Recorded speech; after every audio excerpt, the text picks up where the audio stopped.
full time from a 9-goal thriller here in Group F qualifying. Jack Edwards here to round out the action. The U.S. Virgin Islands taking on Nicaragua in this one. A dream start for Nicaragua, coming into the day knowing they needed a lot of goals to try and make up some of the goal difference edge that Canada have currently at the top of Group F. Juban Uriarte getting into the box, and a well-placed finish early on made it a 1-0 match in the second minute. A shot here from Orozco just catches the crossbar. It was a really good shot, almost finding the back of the net. Good shot here from Uriarte as well from the free kick, up and over the wall for a first half brace within 21 minutes. After scoring 2 goals in their last match, he picked up 2 more today within 20 minutes. The script would flip a little bit with a really good stretch of play from the U.S. Virgin Islands. First from Noah Armour, who skips past his defender and fires one into the back of the net. Then a ball looped over the top for Connor Bass, gets past the defender initially and is able to squeeze one past the goalkeeper to make it a 2-2 match. Just 3 shots in the game to that point for the U.S. Virgin Islands, but they scored 2 of them to make it all even again, 2 apiece. There'd be a bit of frustration for Nicaragua. They would find a way to retake the lead. A free kick well worked and picks out the open option, and Mario Montenegro able to roll it centrally, and he's able to pass it into the back of the net essentially. Makes it 3-2. That one coming in the 38th minute. 3 goals coming in a 6-minute stretch from the 32nd minute for the first goal for the U.S. Virgin Islands to that one for Nicaragua. There'd be a penalty earned by Connor Bass. Draws the foul, scores the penalty, and makes it a 3-3 match in the 42nd minute. Across 10 minutes, there were 4 goals, 2 apiece for both of these teams. And it was a thrilling stretch of play. It would finish that way at halftime. 3 apiece for the 2 teams. There'd be a poor turnover at the back, and Mario Montenegro would profit, able to pass it into the back of the net. He had a brace last match as well, and he makes it 2 goals today for himself on another instance. 4 goals in 2 games for Mario Montenegro, and he's going to be the player that stays with the play right here, gets back up onto his feet, and fires a pass centrally that's just really cleverly flicked home by Juban Uriarte in the 74th minute. There was a long stretch where it was only a 1-goal match.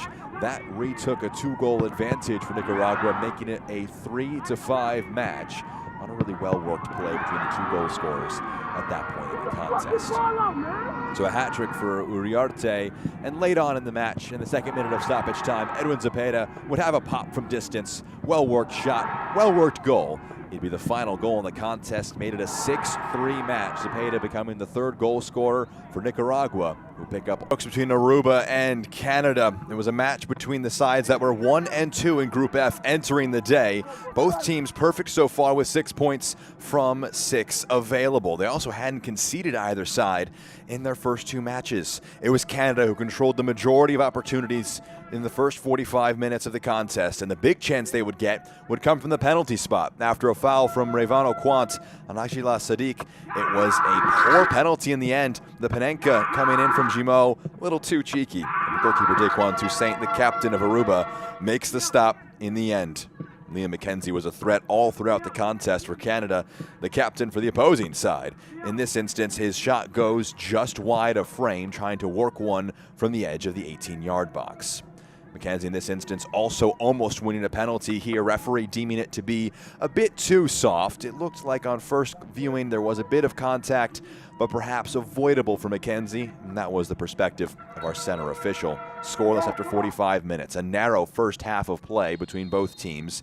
Canada controlling the majority of possession and chances, and that would continue in the second 45 minutes. Toussaint called into action on a few changes. There was a triple change made at halftime by Canada as they tried to really overturn things and improve their performance for the second 45 minutes. A header here from Kylian Michelbach somehow doesn't go home for Canada. It bounces all the way through, and his header hits the crossbar. That kept it at a scoreless match at that point in the contest. The center back ranging forward. A bit of set-piece delivery causing some difficulty. They would rack up the corner opportunities, Canada would. This would be part of the sequence that would just allow them to continue to ramp up the pressure more and more. A stooping header from Aidan Evans in this instance misses off target. He would get in over the top as well, get it past the goalkeeper, but not able to get it past the on-rushing defenders as well, who cleaned up for their goalkeeper. Gimo's delivery on the set piece is causing some difficulty, and a near post block denies Aiden Evans, who was lively off the bench.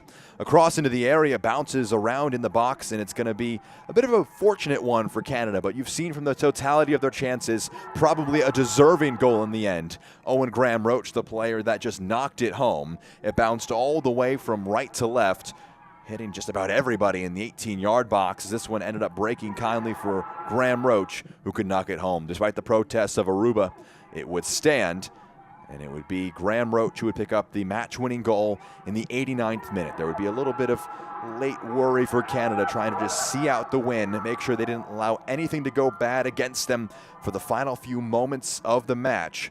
Graham Roach scoring that winning goal late on. A coach would be sent off on the Aruba technical area. Graham Roach would win a penalty a few moments after that and offer the chance for Dylan Judelson to seal the 3 points with a cool penalty in the 96th minute. Makes it a multi-goal win. 2-0 Canada on top.